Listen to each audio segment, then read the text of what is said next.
दोस्तों, क्या हुआ जब इंटरनेशनल मंच पर हो गई भारत की फजीहत? क्या पीएम मोदी की वजह से होर्मुज स्ट्रेट पर गंवानी पड़ी भारतीय नाविकों को अपनी जान? क्या मेडल पहनने के चक्कर में मोदी जी ने दांव पर लगा दी है भारत की साख?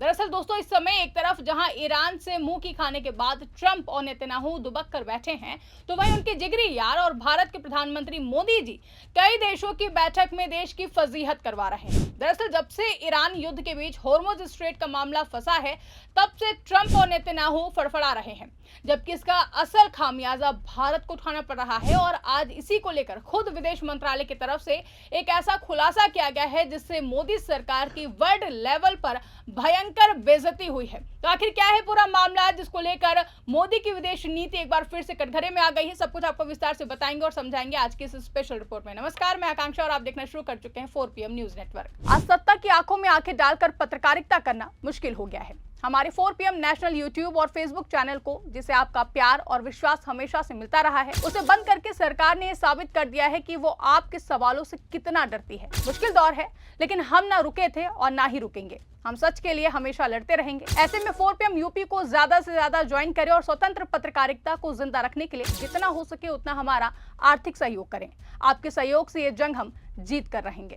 दोस्तों, गोदी मीडिया आए दिन आपको होर्मुज स्ट्रेट से भारत पहुंचते जहाजों की तस्वीरें दिखाकर भारत और मोदी की विदेश नीति का गुणगान करता रहता है, लेकिन अब एक ऐसी खबर निकलकर सामने आई है जो उन गोदी चैनलों के मुंह पर करारे तमाचे की तरह पड़ी है। दरअसल ब्रिटेन में गुरुवार को बुलाई गई कई देशों की एक बैठक थी जिसका मकसद होर्मुज स्ट्रेट के रणनीतिक जलमार्ग को फिर से खोलना था। लेकिन इस बैठक में भारत के विदेश मंत्रालय ने जो खुलासा किया है, उससे विदेश मंत्री एस जयशंकर की लेजर आइज फ्यूज हो जाएंगी। बैठक में भारत का प्रतिनिधित्व कर रहे विदेश सचिव विक्रम मिस्री ने कबूला है कि संघर्ष से प्रभावित स्ट्रेट ऑफ होर्मुज में अपने नागरिकों को खोने वाला वो एकमात्र देश है। जी हाँ, ईरान के विदेश मंत्रालय ने खुद ये बात स्वीकार किया है कि होर्मुज स्ट्रेट बंद करने से अगर किसी देश के नागरिक की मौत हुई है तो वो सिर्फ भारत के नागरिक ही थे। ऐसे में सवाल उठता है कि आखिर सिर्फ भारतीयों को ही क्यों निशाना बनाया गया? सिर्फ भारत के ही नागरिकों को ही क्यों अपनी जान से हाथ धोना पड़ा है? क्या इसके पीछे मोदी जी की फेल रणनीति थी? क्या होता अगर वॉर शुरू होने से पहले हमारे महामानव प्रधानमंत्री नरेंद्र मोदी इजराइल में गले में मेडल ना डलवाते? तो क्या होता अगर समय रहते ईरान के सुप्रीम लीडर खामनेई के मरने पर मोदी जी दुख जताते थे? तो तब क्या पुरानी दोस्ती के नाते ईरान हमारे जहाजों को समय रहते पहले ही छोड़ देता? क्या उन नागरिकों की जान नहीं बच सकती थी जिन्होंने समुद्र के बीच जहाजों में ही दम तोड़ दिया? ये वो सवाल है दोस्तों जो गोदी मीडिया तो आपको कभी नहीं बताएगा, लेकिन जो भक्त कहते फिरते हैं कि दुनिया में भारत का डंका बज रहा है, उनको ये जरूर पता होना चाहिए कि उनके महामानव सिर्फ घर के शेर हैं। सोचिए, 60 से ज्यादा देशों की मौजूदगी में जब ये बात कही गई होगी कि होर्मुज स्ट्रेट में जान गंवाने वाले केवल भारतीय ही थे, तो भारत की क्या छवि बनी होगी? एक ऐसा देश जो खुद को विश्व गुरु बताता है, वही अपने नागरिकों की सुरक्षा तक सुनिश्चित नहीं कर पाया। ये वही भारत है जिसकी विदेश नीति को लेकर नरेंद्र मोदी के समर्थक दिन रात ढोल पीटते हैं। अब देखिए कि होर्मुज स्ट्रेट कोई आम रास्ता नहीं है। दुनिया का करीब 20% तेल और गैस इसी रास्ते से गुजरता है। यानी अगर ये रास्ता बंद होता है तो फिर इसका सीधा असर भारत जैसे देश पर पड़ता है, जो कि अपनी ऊर्जा जरूरतों के लिए मध्य पूर्व पर निर्भर है। लेकिन जब डोनाल्ड ट्रंप और बेंजामिन नेतन्याहू की नीतियों के चलते ईरान के साथ तनाव बढ़ा, तो सबसे बड़ा नुकसान भारत को उठाना पड़ा है। और यही वो सवाल है जो अब हर कोई पूछ रहा है कि क्या भारत की विदेश नीति पूरी तरीके से फेल हो चुकी है? बैठक में यह भी बताया गया है कि अब तक कम से कम 3 भारतीय नाविकों की मौत हो चुकी है। ये सभी विदेशी झंडे वाले जहाजों पर काम कर रहे थे, लेकिन क्या इससे जिम्मेदारी खत्म हो जाती है? बिल्कुल नहीं, क्योंकि वो भारतीय नागरिक थे और उनकी सुरक्षा की जिम्मेदारी आखिरकार भारत सरकार की ही थी। इतना ही नहीं, भारत के शिपिंग महानिदेशालय के आंकड़ों के अनुसार अभी भी 19 से ज्यादा जहाज होर्मुज स्ट्रेट में फंसे हुए हैं। इनमें भारतीय झंडे वाले जहाज भी हैं और विदेशी झंडे वाले जहाज भी हैं जिन पर भारतीय क्रू काम कर रहे हैं। यानी खतरा अभी भी टला नहीं है। आपको बता दें कि बैठक से पहले विदेश मंत्रालय के प्रवक्ता रणधीर जायसवाल ने कहा था कि भारत लगातार ईरान के संपर्क में है और बातचीत के अच्छे नतीजे सामने आ रहे हैं।